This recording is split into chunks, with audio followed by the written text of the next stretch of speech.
Chag Sameach. So I have a question for us as we're passing out the sheets. It's very important to us, this idea that we were all at Sinai. So sometimes we can figure out how important something is by what happens if it's not true. So you're all distracted by the sheets. That was, I thought it would be okay. Okay, so tell me, what is really at stake? What if we were not all at Sinai? What if you were not at Sinai? What does that even matter if you weren't there? It's still a tradition we have. We still inherited it. We can still learn from the Torah. What is the importance of actually being there for the revelation moment? To be one together. So that the people were all together.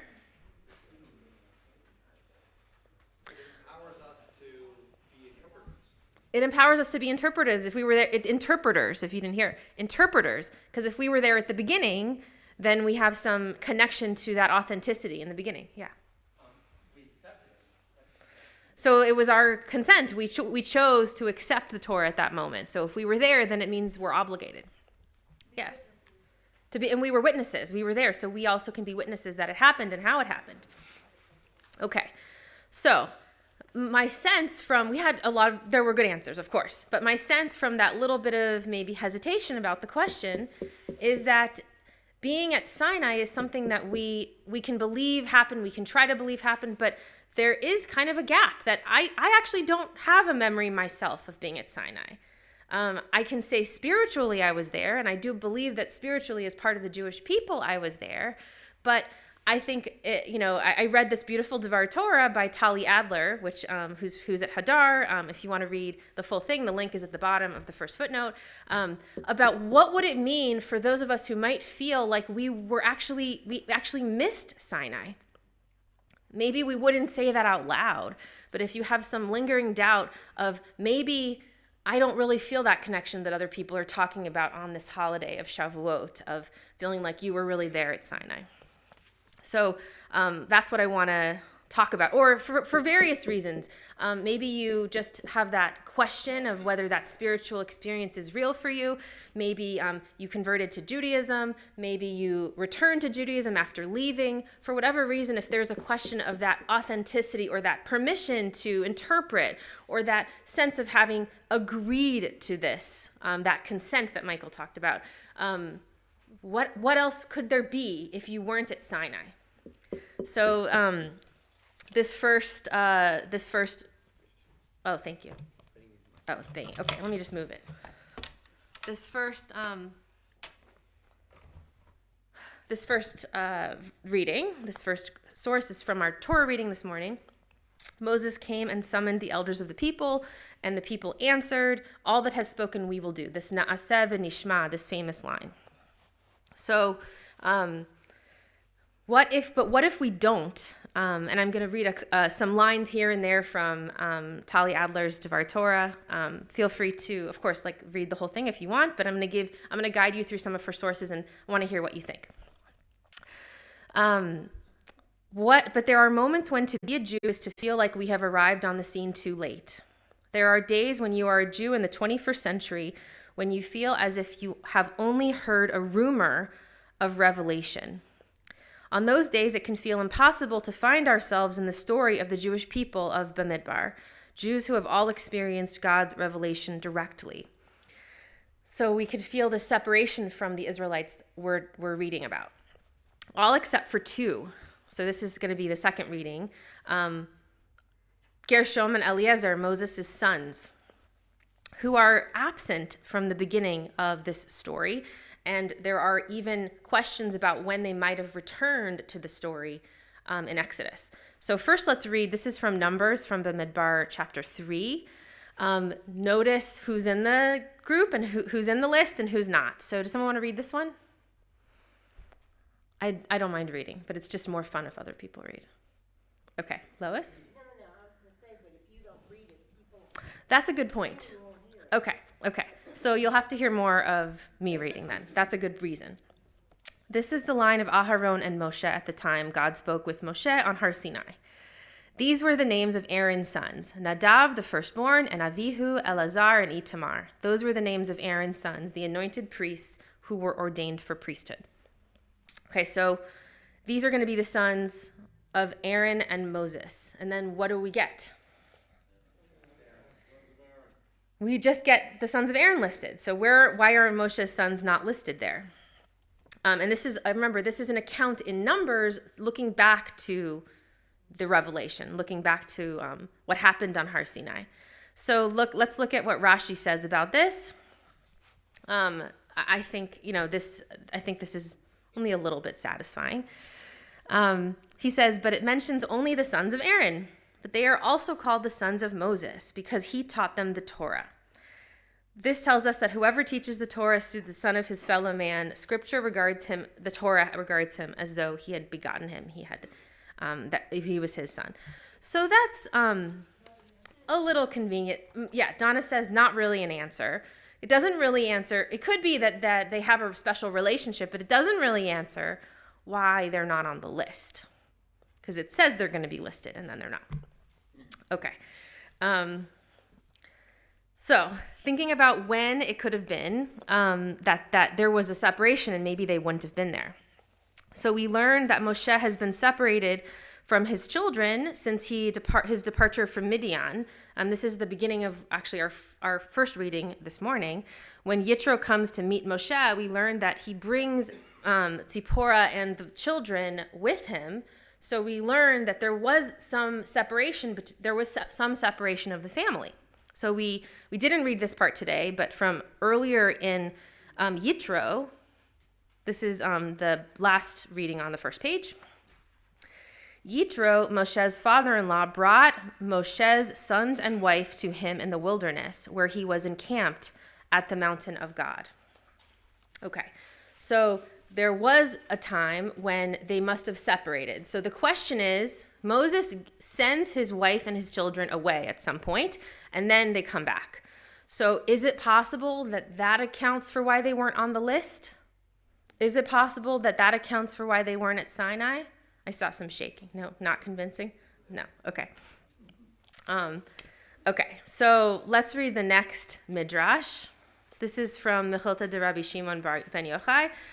This is a midrashic explanation of what this separation might have looked like, which isn't totally going to answer the question, but is going to fill it out kind of agadically or tell us more about what the story was at that time. Why was Moses ever separated from his family? Okay. No one wants to read this one? I know the people on the live stream can't hear it. I'll summarize. Okay, I promise I'll summarize. Thank you, Mitchell.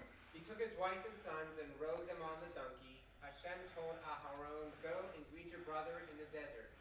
He went out to greet him and started to kiss him and said, "Moshe, my brother, where were you all of these years?" He responded to him, "In Midian." He said to him, "Who are these people with you?" He responded to him, "My wife and sons." He said to him, "To where are you leading them?" He responded, "To Egypt."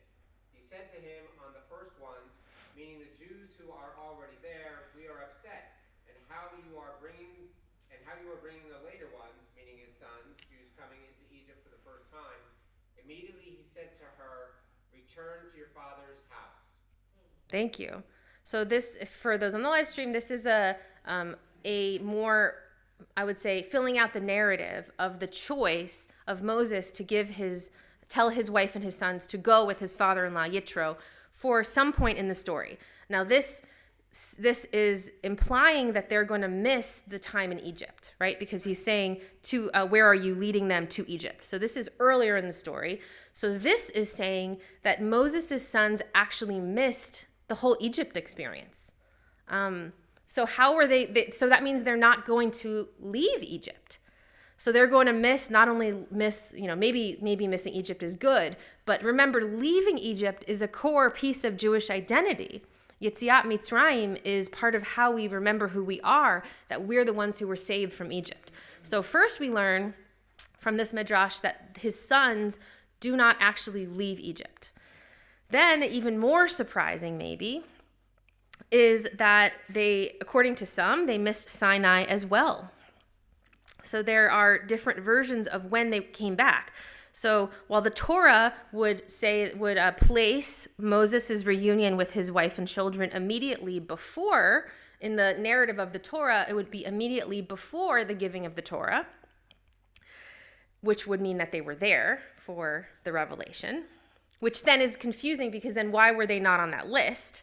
But if they were there before the revelation, that's one opinion, which is like the literal chronology of the Torah. But there's another opinion that Moshe's family actually missed out on this experience because they were not back yet. They hadn't joined back with Moses yet. So that's this story from the Talmud in Zevachim, 116 in the middle of the page.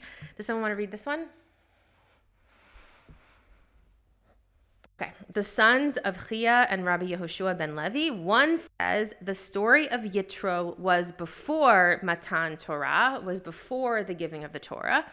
But the other says Yitro was after, meaning the story of Yitro and Moses telling his family to go with Yitro was after Matan Torah. The story of them reuniting after they had gone with him. Okay. So that opens up even more possibility that the sons of Moses not only could have missed Yetziat Mitzrayim, could have missed the Exodus, but that they also could have missed the giving of the Torah at Sinai. While some claim that all Jews from all generations were spiritually present at Sinai, here, and this is back to Tali Adler, offers a stunning claim. At least 2 Jews, Moshe's own children, may have been absent. What happens to Jews who miss out on the liberation from Egypt and the revelation at Sinai?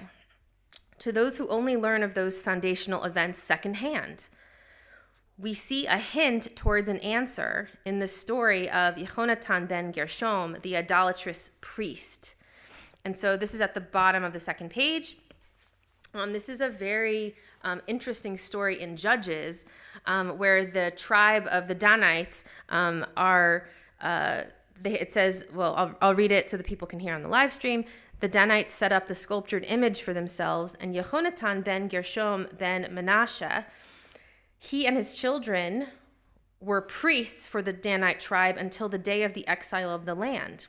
They placed an idol that Micha had made all the days that there was a house of God at Shiloh. Okay, so this is an idolatrous priest, and pay attention to his name. So this character means a lot to the rabbis because they're always looking for connections to figure out who these people are. So if you pay attention to his name, it's Yehonatan ben Gershom. Who's Gershom? One of Moses' sons, the ones we're not quite sure we're doing a good job keeping track of. And then the next generation back, why do we think it could be he could be Moses' son? Moses, he could be, so that's a different way to interpret it. But it could be that he's Menashe, or it could be that he's actually Moshe, that's Moses, because if you look at, it's hard to see in the English. That's a totally good point. It's hard to see in the English. I made the na really small. But if you look in this manuscript, it's the Aleppo Codex. Do you guys have the picture? It's on the next page. It's a 10th century codex that Rambam considered to be accurate. Today, it's one of the texts that's in the Shrine of the Book. So if you look at the second line, that's the second full line. This is from the book of Judges, and you see and then the nun is up, right? The nun is different. But if you take out the nun, it's Moshe. So the rabbis actually try to say that this idolatrous priest is one of Moses's long lost grandchildren. But what about this nun? So this is called a suspended nun, and the Gemara says that this could have been this person. Look at the next page, or right under the picture. This is from the Talmud in Bava Batra. But was he a son of Manasseh? Was he not the son of Moshe? As it is written, children of Moshe, Gershom, and Eliezer. Rather, because he did the deed of Manasseh, the verse linked him to Manasseh. So what does the deed of Manasseh mean? Idolatrous, right. So they're connecting him to this idolatrous this idolatrous character in our story, but if one letter is different and the text has that letter marked differently, so that it looks like it's unsure, the text is unsure which one it is. And if someone is an expert in the suspended nun, please raise your hand and join in the conversation.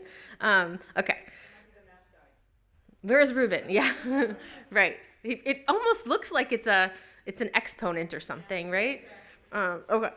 Yeah. Okay. So I'm going to read a little bit from the Tal Yadler Devar Torah. Moshe's name is written with suspended nun. The Gemara states because Yehonatan behaves more like someone who would be associated with the idolatrous king Menashe than with Yehonatan's actual grandfather, Moshe. So this is that she's saying that it's because of his behavior that he's going to be either in the line of Moshe or he's going to be either in the line of this idolatrous priest.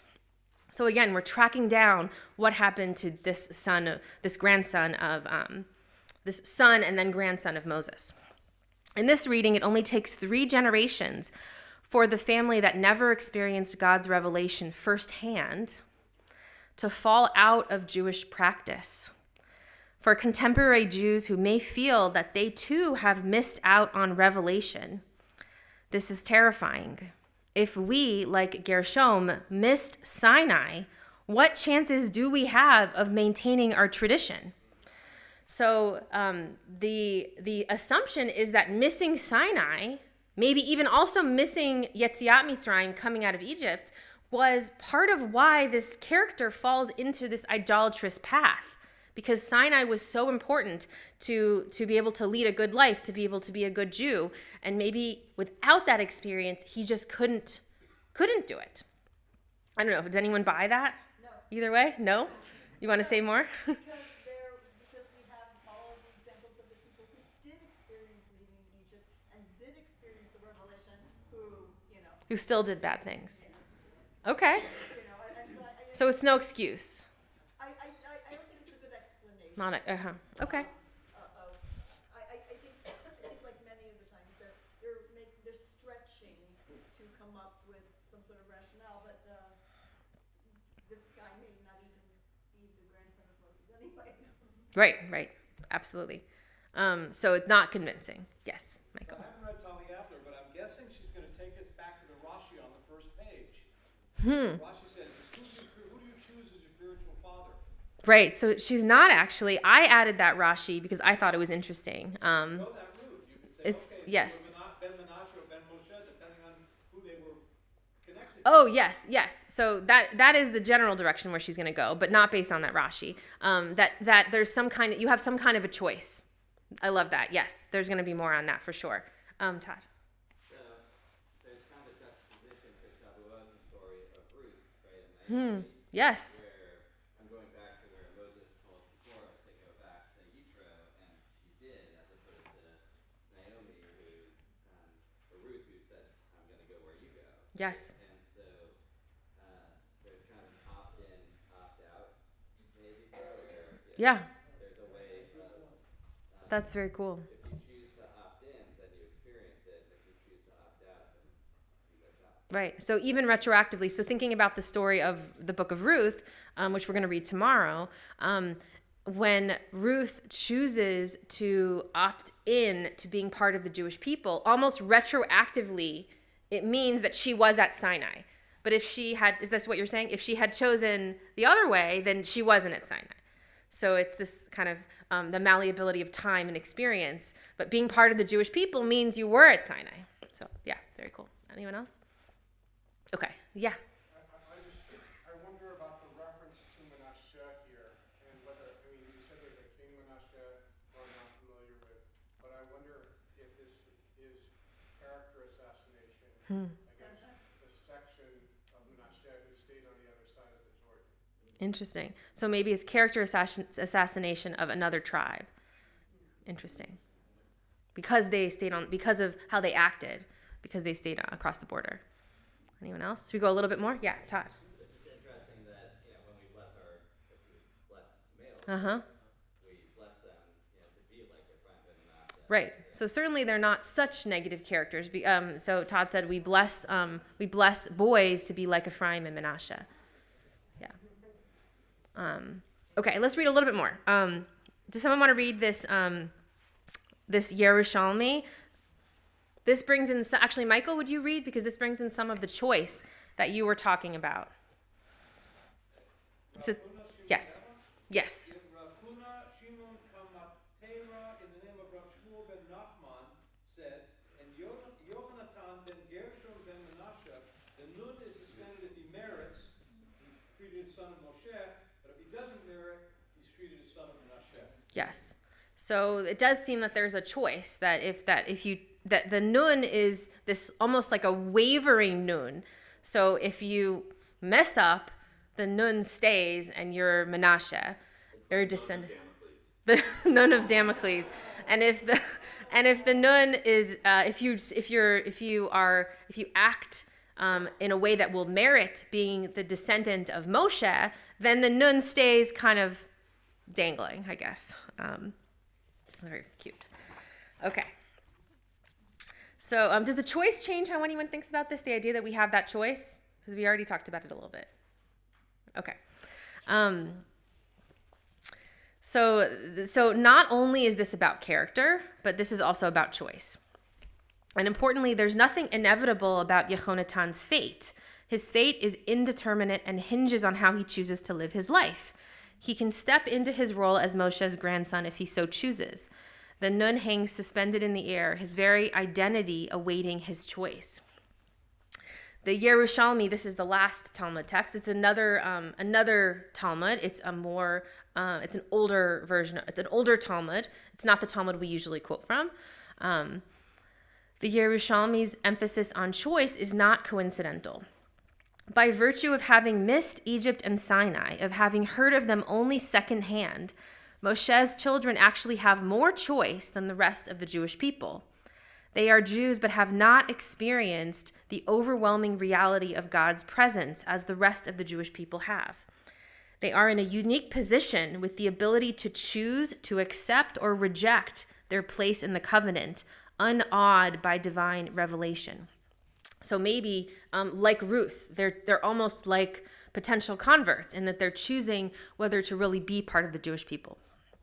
They don't have the awe. They weren't shocked and they didn't have the shock and awe. They didn't fall back. They didn't have the experience of revelation. So they really maybe had more of a choice, which is more like the choice that we have today. Because although we might spiritually say that we feel that we were there, we didn't have the sensory experience. We didn't fall. We didn't see the thunder. We didn't hear all the awe-inspiring noises of hearing the Torah.